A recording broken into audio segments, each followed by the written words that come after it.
اگر پوچھا جائے تو انسان کا سب سے خطرناک دشمن کون ہے؟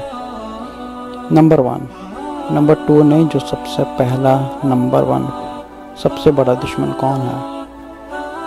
کیا وہ شیطان ہے یا انسان کا خود کا نفس ہے؟ اچھا، اگر آدم علیہ السلام کی کہانی میں دیکھا جائے تو جب اللہ تعالیٰ نے حضرت آدم علیہ السلام کو بنایا تھا تو فرشتوں اور ابلیس کو سب سے کہا تھا کہ آدم علیہ السلام کو سجدہ کرو۔ اچھا، سجدہ کرنا تو ایک علامت ہے، ایک سمبل ہے، لیکن اس کے بہت سے مطلب ہیں، جیسے کسی کو فالو کرنا یا اوبے کرنا، کسی کی فرما برداری کرنا، تو بہت سے اس کے مطلب ہیں سجدہ کرنے کے۔ اس کا مطلب یہ بھی ہو سکتا ہے کہ زمین پر ماتھا ٹیکنا، اس کا یہ بھی مطلب ہو سکتا ہے، لیکن اس کے بہت سے مطلب ہیں، جیسے کسی کو فالو کرنا، اوبے کرنا، کسی کی فرما برداری کرنا، یا کسی کو فالو کرنا یا کسی کے پیچھے جانا، اس کے کافی مطلب ہو رہا ہے۔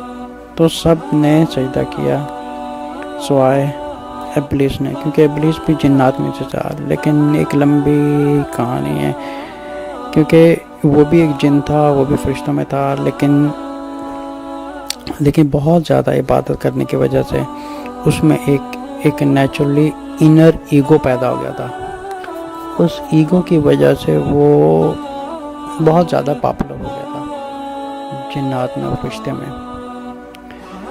تو جب اللہ تعالیٰ نے ان سے کہا کہ تم آدم کو سجدہ کرو، تو سب فرشتوں نے کیا سوائے ابلیس کے، اس نے نہ کر دیا۔ پتہ تو اس کو تھا، لیکن ایک اندرونی اب یہ پوچھا جائے کہ ابلیس کو کس نے بھٹکایا تھا کہ اس کے اندر تکبر آیا؟ کس نے بھٹکایا تھا؟ کیا کوئی اور شیطان تھا؟ کوئی اور شیطان نہیں تھا، اس کو اپنے ہی نفس نے بھٹکایا تھا۔ پھر جب اس کو اپنے نفس نے بھٹکایا، پھر جا کے اس نے اللہ تعالیٰ سے کہا کہ میں نے پوری انسانیت کو گمراہ کروں گا۔ تو اس وقت کوئی اور شیطان نہیں تھا، بلکہ وہ خود اس کے اپنا ایک تکبر تھا، ایک اپنا نفس تھا، جو اس نے جھکنے سے، فرما برداری سے، اوبے کرنے سے، عاجزی پیدا کرنے سے، ان سب چیزوں سے انکار کیا تھا۔ ان سب انکار کی وجہ سے تو اس کو کس نے بھٹکایا تھا؟ وہ کوئی اور ابلیس تو نہیں تھا، بلکہ وہ خود بھی ایک جن تھا، لیکن اس کی بہت زیادہ عبادت کرنے کی وجہ سے وہ اس میں اتنا تکبر پیدا ہو گیا کہ اس نے سوچا میں تو بہت زیادہ عبادت کرنے والا ہوں، میں سب سے بہتر ہوں، میں کیوں سجدہ کروں؟ اچھا، اس کو پتا تھا۔ اچھا، ایک اور بھی چیز دیکھے تو وہ بھی ایک اللہ کی عبادت کرنے والا تھا۔ یہ بات بالکل سچ ہے، کیونکہ اس نے جتنی بھی اللہ تعالیٰ سے مہلت مانگی تھی، سب میں ایک لفظ کہا تھا، یا ربی یا ربی یا ربی، اے اللہ، اے میرے رب تو مجھے یہ مہلت دے، اے میرے رب تو مجھے یہ مہلت دے۔ تو اللہ تعالیٰ نے فرمایا جا گرانٹڈ، میں نے تجھے دے دی مہلت، تجھے جو کرنا کر۔ لیکن اللہ تعالیٰ نے فرمایا تھا تیرے سب پر تیرا زور چلے گا سوائے میرے عاجز اور نیک بندوں پر۔ تو اللہ تعالیٰ نے فرمایا جو میرے نیک عبادی ہیں، جو میرے بندے ہیں۔ اچھا، میرے بندے کہنے کا مطلب ہے کہ جن میں عاجزی ہے، تکبر نہیں ہے۔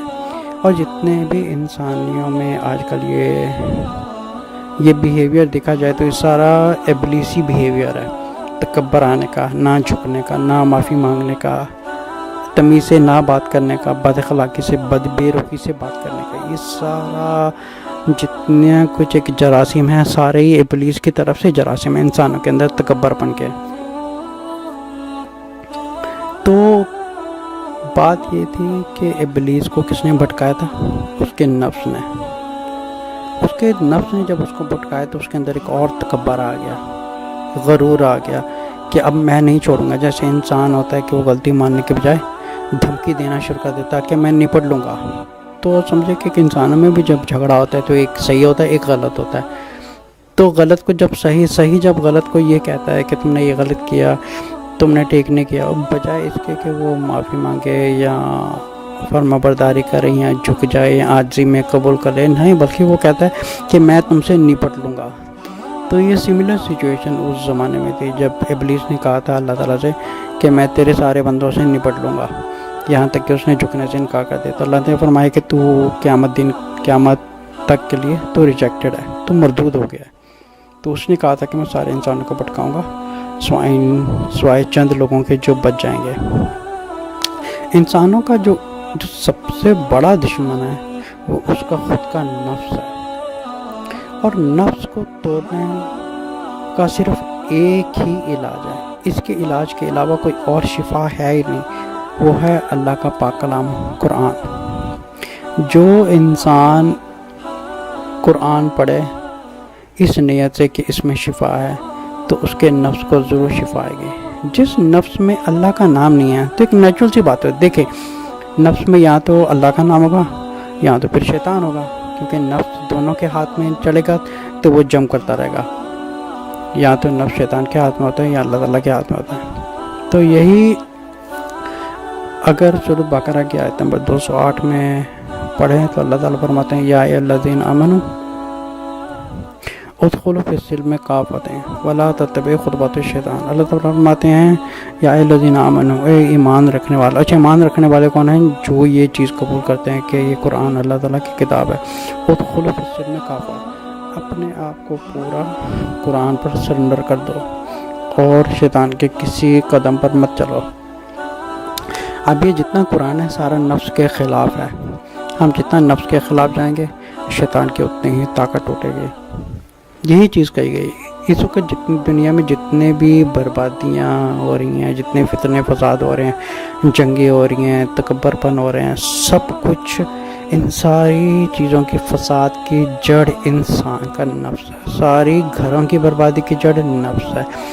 دو ملک آپس میں لڑ رہے ہیں، اس کی بنیاد بھی اس کی بنیاد اور جڑ بھی نفس ہی ہے۔ سارے فساد کی جڑ کروانے والا صرف نفس ہے۔ تو ہم سب سے پہلے کیا کریں؟ اپنے نفس کی اصلاح کریں۔ اچھا، نفس کی اصلاح کبھی نہیں ہو سکتی جب تک اس کو پراپر میڈیسن نہ ملے۔ اس کو اگر پراپر میڈیسن ملے گی تب جا کے اس کی اصلاح ہوگی۔ اگر نفس کی اصلاح ہوگی تب جا کے انسان کی پازیٹیو سوچ بنتی ہے۔ اگر پازیٹیو سوچ بنے گی تب وہ زندگی کا اور آخرت کا اس انسان کو نیچرلی آٹومیٹکلی اس طرف چل پڑے گا۔ لیکن اگر نفس قرآن سے ہٹا ہوا، اگر نفس شیطان کے ہاتھ میں ہے تو یہ ہو ہی نہیں سکتا کہ انسان کی زندگی میں برکت آئے یا بہتری آئے۔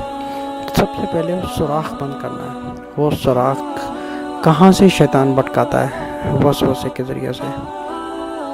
وسوسہ کیا ہوتا ہے؟ ایک انسان بیٹھا ہوا ہے، کچھ کام کر رہا ہے، بیٹھے بیٹھائے اس کے دماغ میں یا اس کے کان میں ایک آواز آتی ہے یا اندرونی آواز ہوتی ہے، اس کو کہتے ہیں انر وائس کہتے ہیں، تو اس کو انگلش میں کہتے ہیں ڈیول وسپر۔ یہ ڈیول وسپر جو ہوتا ہے ایک شیطان کی طرف سے ہوتا ہے، لیکن یہ ایک عام کامن مسلمان کے لیے یہ ڈفرینشیٹ کرنا بہت مشکل ہوتا ہے کہ یہ جو وسوسہ ہے یہ پازیٹیو ہے یا نیگیٹو ہے۔ اب جس انسان کی عبادت میں وقت کم گزر رہا ہے، اب ظاہر سی بات ہے اس کا جو وسوسہ ہوگا وہ شیطان کی طرف سے ہوگا۔ اب اس کو جو وسوسہ ہوگا اس کو یہ نہیں کہے گا کہ تو جا کے 5 وقت نماز پڑھی، آدھی رات کو اٹھ کے تو تہجد پڑھو، تو ظاہر سی بات ہے اس کے دماغ میں اس کو بیوقوف بنانے کے لیے، پازلنگ کرنے کے لیے، تو اس کے بیٹھے بیٹھائے اس کے دماغ میں کمیونیکیشن شیطان اندر سے کرتا رہتا ہے۔ تو بات کہاں سے شروع ہوتی ہے؟ سوچ کہاں سے بنتی ہے؟ ایک وسوسے سے۔ اب وسوسہ کہاں سے آتا ہے؟